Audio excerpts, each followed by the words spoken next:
Então, vamos lá. Dando continuidade ao que nós iniciamos sobre o estudo da responsabilidade tributária, nós vamos tratar hoje especificamente sobre os aspectos gerais da chamada substituição tributária. Lembrando que nós tratamos, quando falamos de responsabilidade, como uma das questões da sujeição passiva. A responsabilidade tributária, ela é por transferência ou por substituição. E aí hoje nós vamos tratar especificamente da responsabilidade por substituição, tá? Vou só liberar aqui o acesso do pessoal que está chegando aqui agora para nós avançarmos. Então, veja, quando nós falamos responsabilidade, lembrando as disposições lá do artigo 121, que diz que o sujeito passivo é o contribuinte ou o responsável, nós tratamos disso na aula anterior.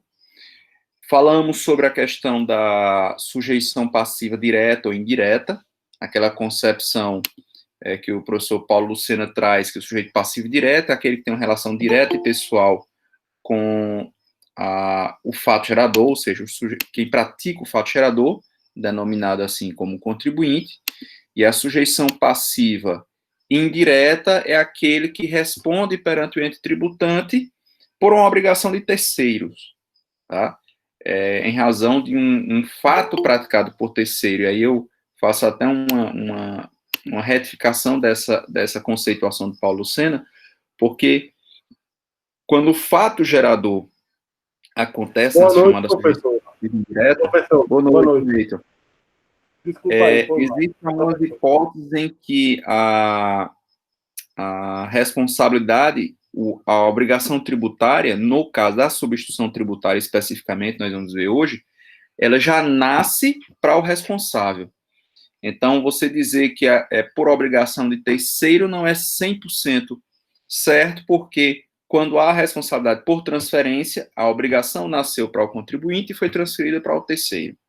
Mas na substituição tributária, a obrigação já nasce para o responsável, que é isso que nós vamos ver nessa nossa aula de hoje. Então, a disposição do CTN no artigo 128, quando ele expressa os requisitos dessa responsabilidade tributária, que nós esmiuçamos na aula passada, em que a lei poderá atribuir de modo expresso a responsabilidade pelo crédito tributário ao terceiro, a terceira pessoa que esteja vinculada a um fato gerador, excluindo a responsabilidade do contribuinte ou atribuindo a ele de modo supletivo. Então, são os 4 requisitos que estão presentes aqui que nós atribuímos isso.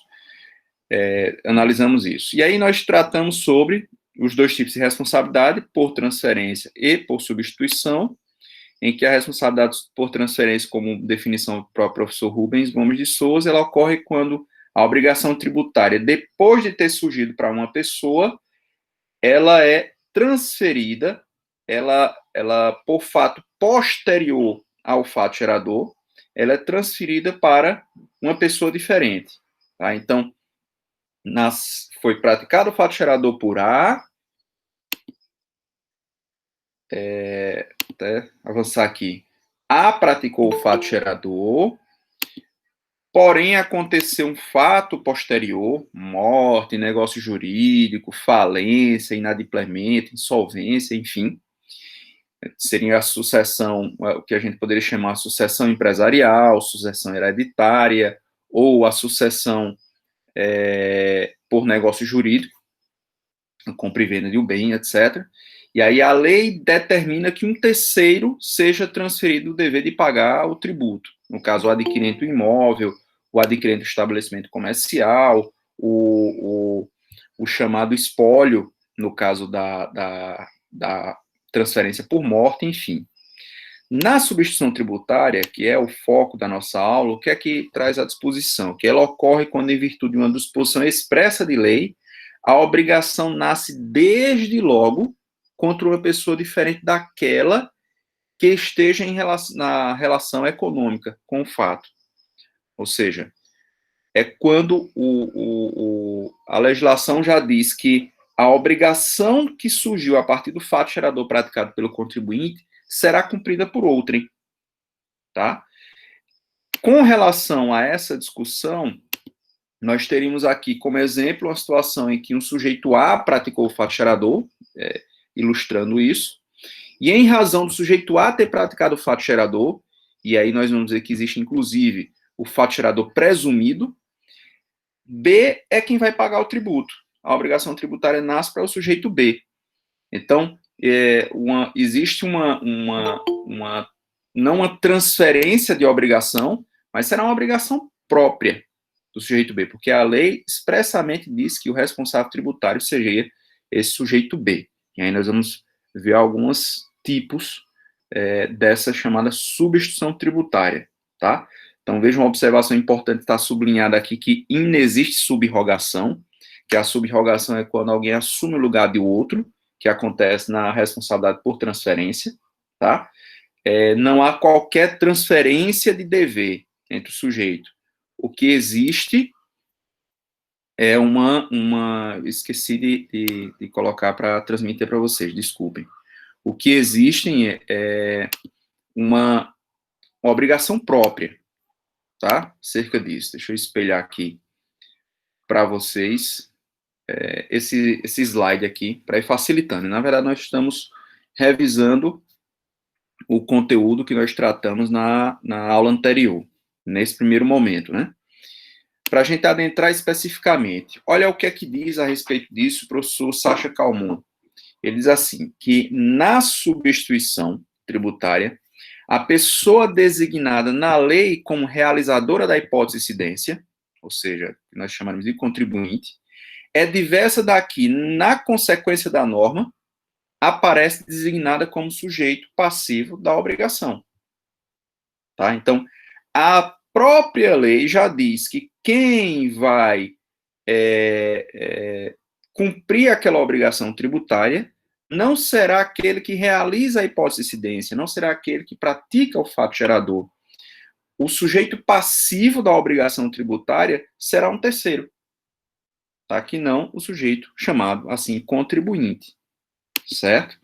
E aí o que Sacha diz que, juridicamente, B seria, no caso da substituição tributária, prestem minha atenção nisso para não confundir, no caso da substituição tributária, Sacha Calmon entende que B seria o sujeito passivo direto e não indireto, já que a obrigação já nasce para ele, tá? O que ele está querendo dizer aqui? Ele diz que não está pagando dívida alheia, tá? Na substituição tributária, o sujeito substituto paga dívida própria. Isso se não houver aquele caso vamos chamar assim, de uma solidariedade ou de uma responsabilidade supletiva que fala lá no artigo 128.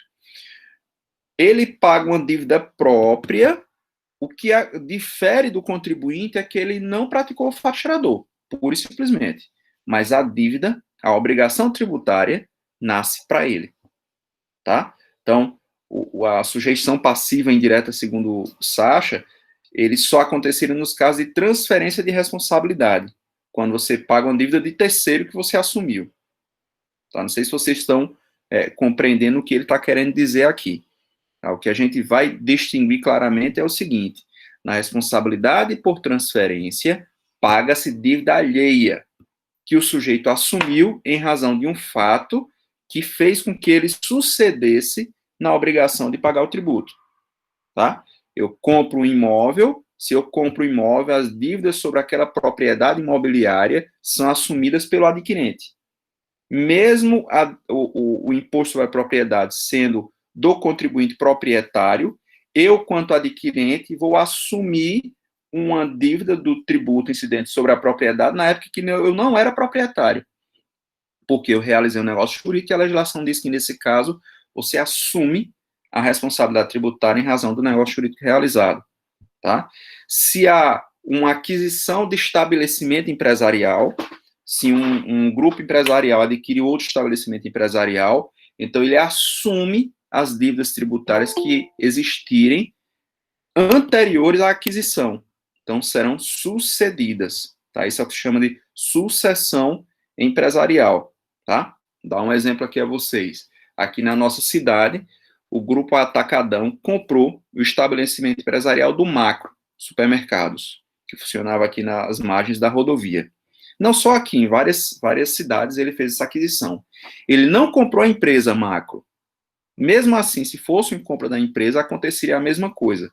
As dívidas tributárias relacionadas ao estabelecimento que antes era explorado pelo Macro Supermercados aqui, passaram para o Grupo Atacadão, que faz parte, na verdade, do Grupo Carrefour, a empresa Atacadão S.A., tá? Porque houve a aquisição do estabelecimento, certo? Isso na esfera tributária acontece isso, na esfera trabalhista vocês já devem ter visto também, acontece isso, da parte da sucessão dessa responsabilidade. Tá? Então, um exemplo de uma responsabilidade por transferência. Quem praticou o fato gerador foi o Macro, quem era devedor era o Macro, mas o Macro vendeu o estabelecimento para um novo empresário, e esse empresário, em razão da sucessão empresarial, assume essas dívidas. Ele passa a ser responsável por transferência, certo? A responsabilidade por transferência. É diferente do que nós vamos tratar na responsabilidade por substituição. Aqui apenas aqueles requisitos destrinchados do que está lá no artigo 128. Deixa eu ampliar aqui até para ficar melhor de visualização.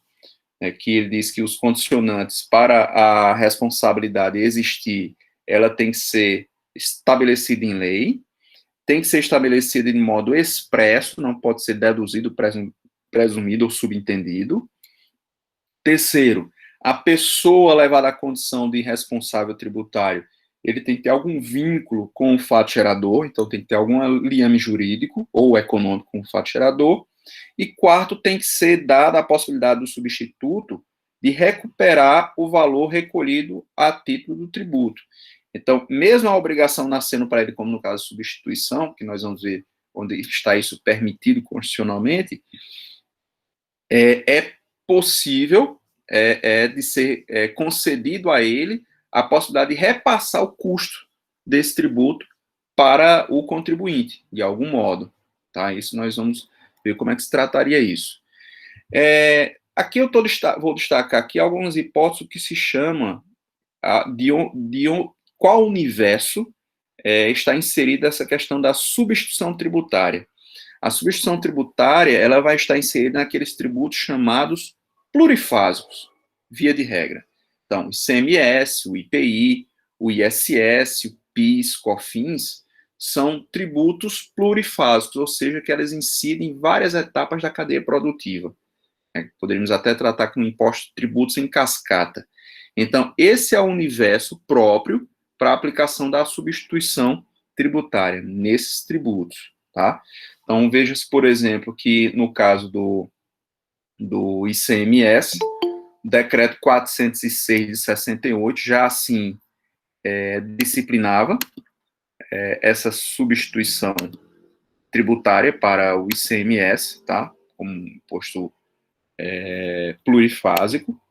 E aí o convênio 66 de 1988, que foi estabelecido a partir da Constituição de 88, antes que houvesse a lei complementar para disciplinar o imposto, esse convênio celebrado entre os estados foi que regulamentou o tributo, o ICMS. Aí ele diz lá no artigo 25 que a lei pode atribuir a condição de substituto tributário a quem? Aí ele fala lá e expressa. Ele pode atribuir a condição de substituto ao industrial, ao comerciante ou a outra categoria de contribuinte pelo pagamento do imposto devido na operação ou operações anteriores. Tá? Então, o fato que aconteceu na cadeia produtiva antes de chegar o produto ao industrial, ele poderá assumir a condição de substituto tributário e ser chamado a pagar o ICMS devido pelo seu antecessor na cadeia produtiva. O mesmo pode acontecer com o produtor, o extrator, o gerador, inclusive, de energia, tá? No pagamento do imposto devido nas operações, aí ele já vai tratar na subsequente, ou seja, ele vai ser cobrado o imposto das operações que ainda vão acontecer, e ele vai ser chamado a substituir de forma antecipada esse pagamento do tributo. O mesmo acontece com a condição do depositário, e aí ele vai ser chamado na condição de substituto pelos tributos devidos pelo contribuinte que tenha depositado mercadoria em seu estabelecimento. E no caso do contratante de serviço, ou tomador de serviço, no caso da prestação de serviço aqui de transporte interestadual, intermunicipal e comunicação, que estão na base de tributação do ICMS. O mesmo vai acontecer aqui para um imposto municipal sobre serviço, que o tomador dos outros serviços que não sejam tributados pelo ICMS, e sim pelo tributo municipal, o tomador de serviço, em alguns casos, ele vai à legislação municipal, a lei municipal, vai estabelecer ele na qualidade de substituto tributário, tá? Então, o convênio, ele traz essas hipóteses aqui. E aí, a chamada Lei Candi, Lei Complementar 87/96, que veio posteriormente a trazer essa norma geral em matéria de ICMS, ele veio dispor, né, que a lei estadual poderá atribuir a contribuinte do imposto ou a depositário a qualquer título a responsabilidade pelo pagamento de tributo, hipótese em que assumirá a condição de substituto tributário, tá? Então, ele vai reforçar o que o convênio de 88 já estabelecia e trazer aqui as 3 hipóteses em que você pode ter essa responsabilidade atribuída. Ele diz, olha no parágrafo 1º, a responsabilidade poderá ser atribuída em relação ao imposto incidente sobre uma ou mais operações que sejam antecedentes, ou seja, operações anteriores à sua fase da cadeia produtiva, concomitantes, que ocorram no mesmo momento, ou subsequentes, operações de circulação que venham a acontecer posteriormente à sua etapa da cadeia produtiva. Então, ele já trouxe essa possibilidade. Isso gerou algumas discussões, muitas discussões, na verdade, que vieram a ser travadas judicialmente, e isso só foi pacificado depois que a Constituição veio a ser alterada, né? Então, a Constituição, o artigo 155, parágrafo 2º, que disciplina, em linhas gerais, o ICMS, ele já estabelecia que a lei complementar vai dispor sobre substituição tributária, e coube essa lei complementar 87 e 96 fazer isso, tá? Só que havia a discussão sobre a constitucionalidade, vejam bem, de cobrar um imposto de forma antecipada sobre um fato gerador presumido, ou fato gerador futuro. E essa discussão só foi pacificada quando a emenda constitucional número 3 de 93, ou seja, anterior à lei complementar 87/96, introduziu na Constituição esse parágrafo 7º ao artigo 150. Até a introdução, não se tinha uma vamos dizer assim, uma uniformidade de entendimento sobre a constitucionalidade ou não dessa cobrança do imposto sobre fato futuro. E aí a lei complementar, a emenda constitucional, veio permitir da seguinte forma, dizendo que a lei poderá atribuir a sujeito passivo da obrigação tributária a condição de responsável pelo pagamento de imposto ou contribuição, cujo fato gerador deva ocorrer posteriormente, ou seja, fato subsequente, tá? Como estava ali disposto lá naquele convênio, certo? Só liberar aqui a entrada de Bruno. E aí ele diz que é permitido, é possível a restituição da quantia paga caso o fato gerador presumido não aconteça. Tá? Então, essa emenda constitucional, ela veio institucionalizar ou constitucionalizar e pacificar a discussão em termos, porque ainda outra questão foi levantada na discussão aqui, sobre a possibilidade de cobrar o imposto que seja plurifásico sobre o fato gerador que ainda venha a acontecer posteriormente. E aí nós temos, a doutrina faz uma classificação, não seria bem uma classificação, mas uma denominação acerca dos tipos de substituição tributária. E anotem bem quais são os 3 tipos de substituição tributária existentes. A chamada substituição regressiva, ou para trás.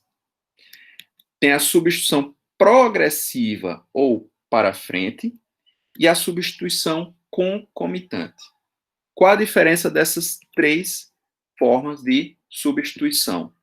Na substituição regressiva ou para trás, eu estou substituindo, eu, sujeito passivo, substituto, alguém que está antes de mim na cadeia produtiva, tá? Então, é o industrial que adquire, por exemplo, retalhos de papel, adquire leite, adquire uma matéria-prima, e a legislação atribui a ele, como adquirente desse produto, a obrigação de pagar o ICMS, por exemplo, ou o IPI, tá? Do contribuinte, que o contribuinte é quem forneceu, mas a legislação atribui a ele, que está na etapa posterior da circulação da mercadoria, a condição de responsável tributário por substituição, ou seja, de substituto tributário, certo? Quando ele promover a venda do produto, ele vai pagar o ICMS por obrigação própria, por fato gerador próprio. Mas aqui ele está pagando o ICMS, ou pagaria o IPI, por fato gerador praticado por terceiro, que foi o fornecedor da matéria-prima, certo? Ele vai pagar isso na condição de substituto tributário. Isso é o caso de substituição regressiva, ou para trás, que é o substituto que está atrás de mim na cadeia produtiva.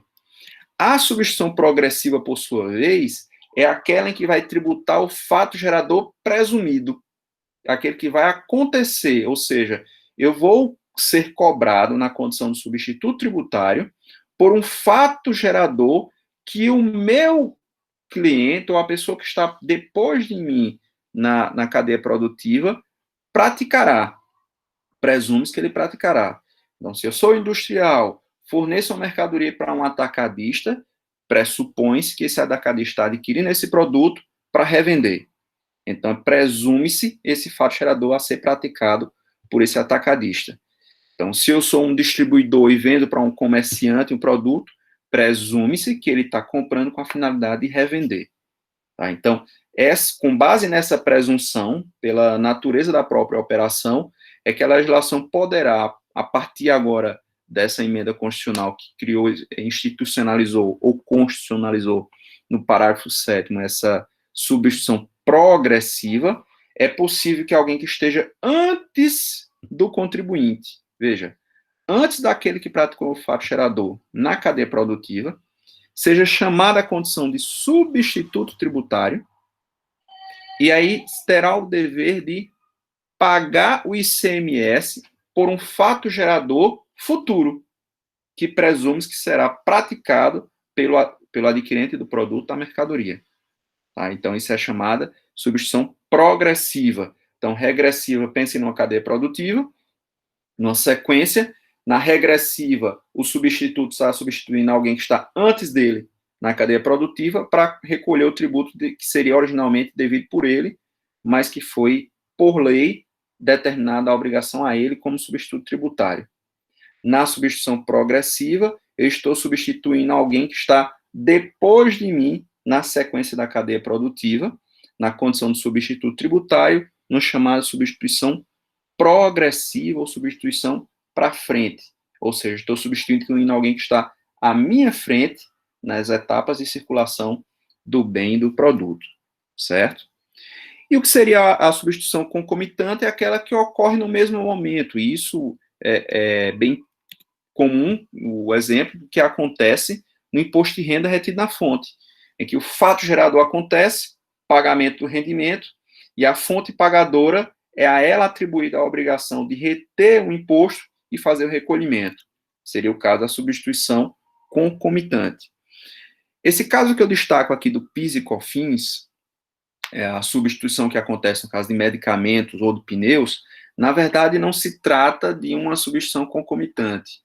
Aqui o que acontece é uma concentração do pagamento, em que um tributo PIS e COFINS, que é plurifásico, ele passou a ser tributado de forma monofásica.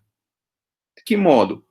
Ao invés de se cobrar o PIS e COFINS de medicamento e pneu do importador, do industrial, depois do distribuidor, depois do comerciante varejista, ele zera o PIS e COFINS de todas essas etapas e cobra uma tributação concentrada no início da cadeia produtiva, ali no importador e no industrial. E, logicamente, para que mantenha a mesma arrecadação de toda a cadeia, o percentual é elevado. Salvo engano, acima, é 11,6% a alíquota, que no normal seria 3%, se fosse em cada etapa da cadeia produtiva. Então, ele transformou um tributo plurifásico num tributo monofásico para esses produtos aqui, que é o caso de medicamentos e de pneus, tá? Pode acontecer isso com o IPI, como acontece com alguns produtos também, ok? Algumas virtudes da substituição tributária é a praticidade da arrecadação, porque você concentra a arrecadação em uma das etapas da cadeia produtiva, no momento que você cobra de um sujeito o imposto devido por ele quanto contribuinte e cobra o imposto devido por ele na condição de substituto tributário, seja para frente ou para trás. Então, reduz o universo de fiscalização, porque reduz as pessoas que estão ali chamadas à obrigação de pagar tributo. Algumas incongruências do Instituto que são apontadas pela doutrina, com relação à tributação do fato gerador inexistente, essa celeuma, ela foi parcialmente resolvida com a emenda constitucional número 3, só que ela permanece quando se discute que a fixação da base utilizada para cálculo ela é de forma presumida, então ele tem que presumir por quanto o sujeito venderia aquele produto. E aí, para que seja cobrado antecipadamente, essa presunção, às vezes, pode causar um equívoco. Por exemplo, atribuir uma margem de valor agregado, presumindo que um produto adquirido por 100 vai ser vendido por 150. Quando pode acontecer que aquele produto seja vendido por 130, 120, enfim, tá? Então, há esse risco, e a Constituição não permite, e o STF já pacificou o entendimento, a restituição da diferença paga maior. Por exemplo, se eu for tributado considerando uma margem de valor agregado de 50%, e se o produto adiante for vendido com uma margem menor, eu não tenho direito à restituição da diferença. Que a única coisa que é permitida a restituição é se não houver o fato gerador. Se ficar comprovado que não há possibilidade, porque o produto foi extraviado, foi queimado, foi destruído, roubado, enfim, não há como aquele fato gerador presumido ser praticado. E aí o STF já pacificou esse entendimento.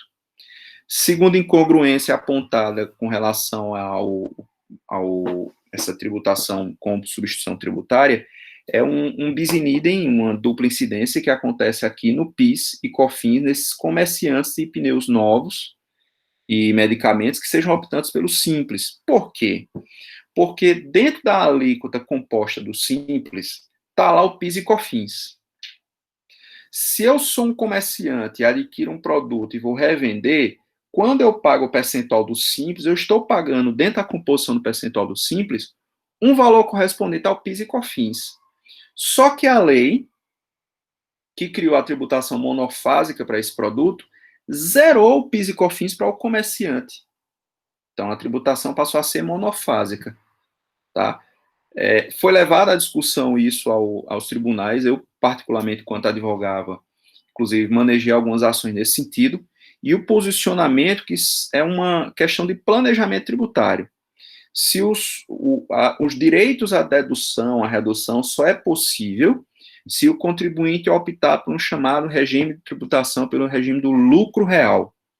Aí, no lucro real, que é o que foi instituído a tributação monofásica, apenas para quem for do lucro real. Quem for do simples saberá que vai ter esse custo a mais. Eu, particularmente, entendo que seria injusto e haveria direito do contribuinte reduzir, dentro da parte do simples, o que compete ao PIS e COFINS, mas é um regime especial de tributação, e aí o sujeito vai ter, como em todas as outras hipóteses de dedução, fazer um cálculo de custo-benefício, que é mais viável eu manter minha tributação no Simples Nacional com alíquota reduzida, sabendo que eu vou pagar PIS e COFINS, que já foi pago anteriormente de forma concentrada lá na indústria, ou é melhor eu ir para o lucro real e aí eu vou ser tributado a zero com esse imposto? Então, tem que fazer esse cálculo num planejamento tributário, tá? E aí, o que eu apontei agora há pouco de outra incongruência é essa taxa de valor agregado ou a margem de valor agregado. A administração tributária tem que ter muito zelo, muito cuidado na fixação disso. Eu acompanhei recentemente algumas discussões acerca dessa fixação da margem de valor agregado e, recentemente, inclusive, foi discutido com alguns produtos. Eu consultei alguns colegas da fiscalização estadual e eles disseram que, para a fixação da margem de valor agregado, o que é que eles fazem? Eles verificam a média do preço que tem sido praticado por esse sujeito na ponta do produto, e aí, com parte dessa média que está oficialmente registrada nas notas fiscais, eles fixam a média do valor do produto para poder fixar se está sendo um produto que está comprado por 100, está sendo vendido por 120, 130, 150, 160, por quanto está. Ele pega a partir da própria informação fornecida pelos contribuintes e faz essa fixação dessa TVA ou MVA, como queiram chamar. Um outro aspecto interessante é quando da instituição da substituição tributária em alguns produtos, porque isso passa a ser gradativo, existe um estoque que não foi tributado em forma de substituição. Então, há alguns anos atrás, por exemplo, no estado da Paraíba, o setor de peças, ele passou a ser quase que em sua totalidade cobrado na forma de substituição tributária. Só que os comerciantes já tinham adquirido mercadoria que não haviam sido tributadas pelo fornecedor.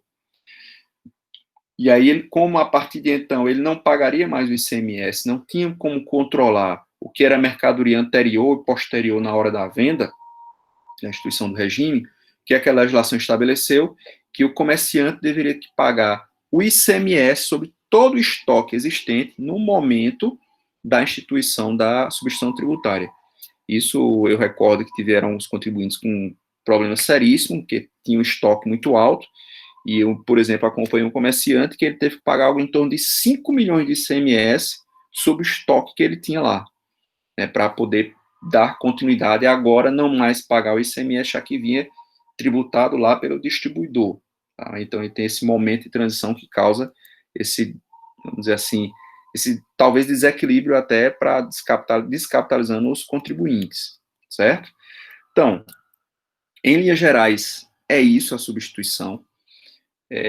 Eu abro aqui o espaço para vocês fazerem os questionamentos que vocês entenderam, se não entenderam, se quiserem que eu explique de um modo melhor, para que isso fique bastante claro como é que acontece essa substituição tributária.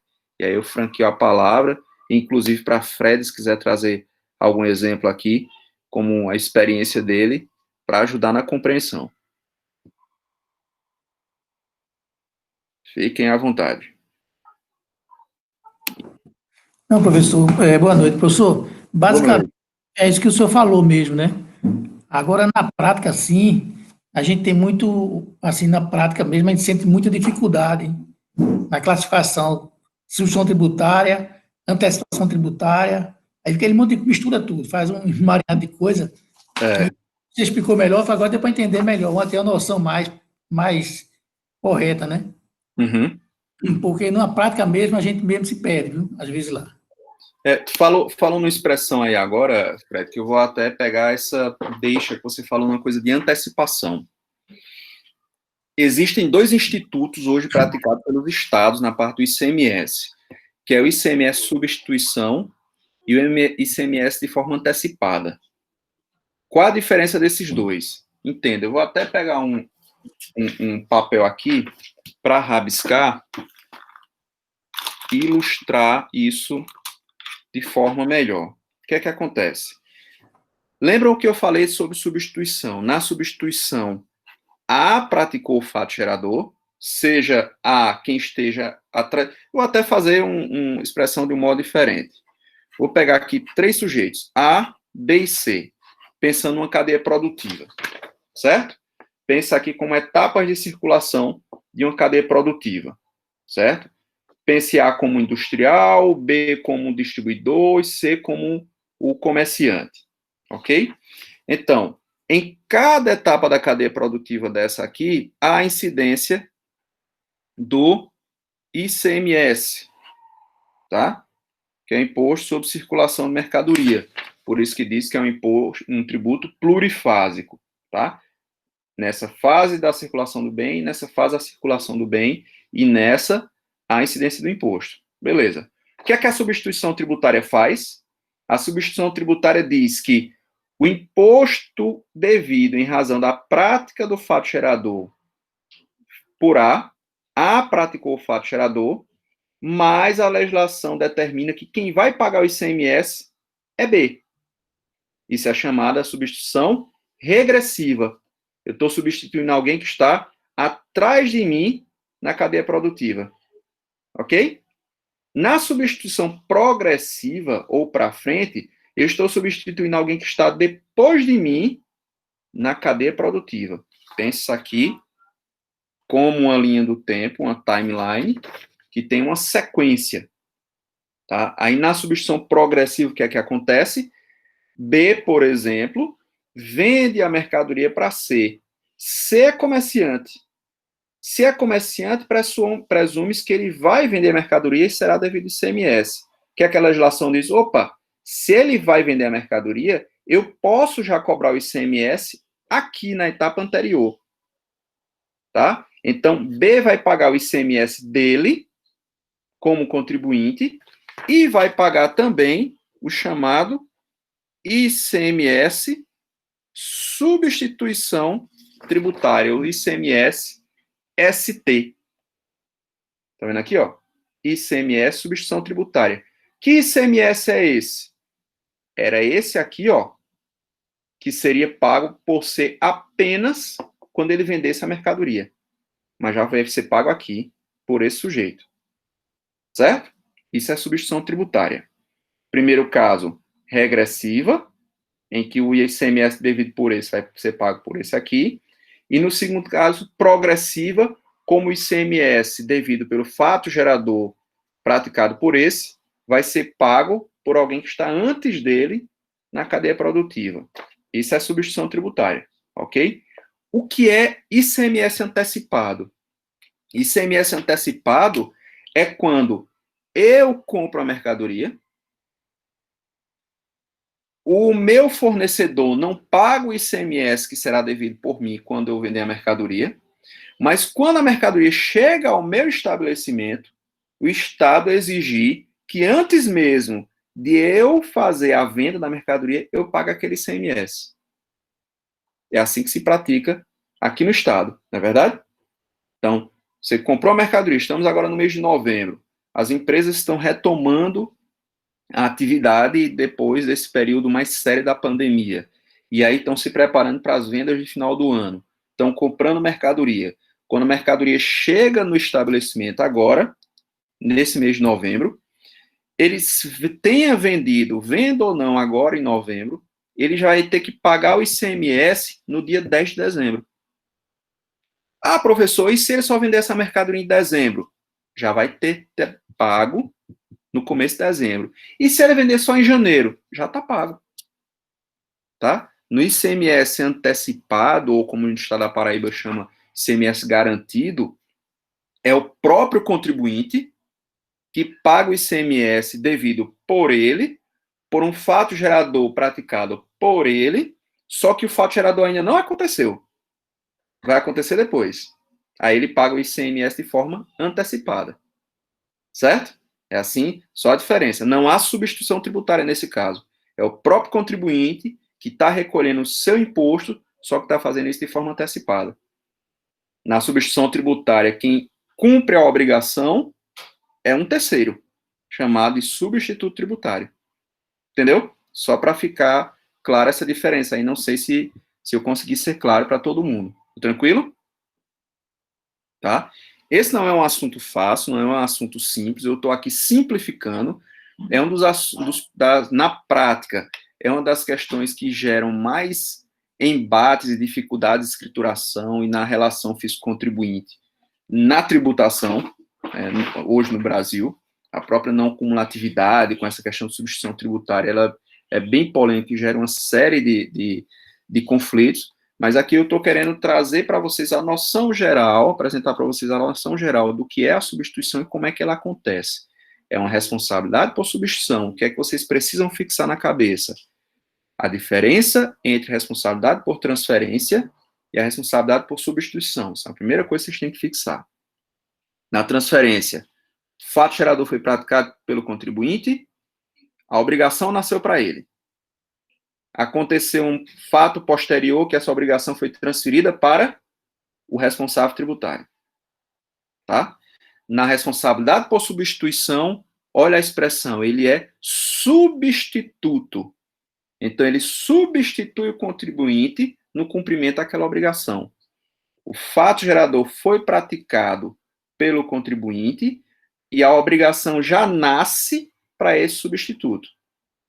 E aí, como está nesse caso da substituição progressiva, o fato ainda nem aconteceu, mas é presumido que se aconteça.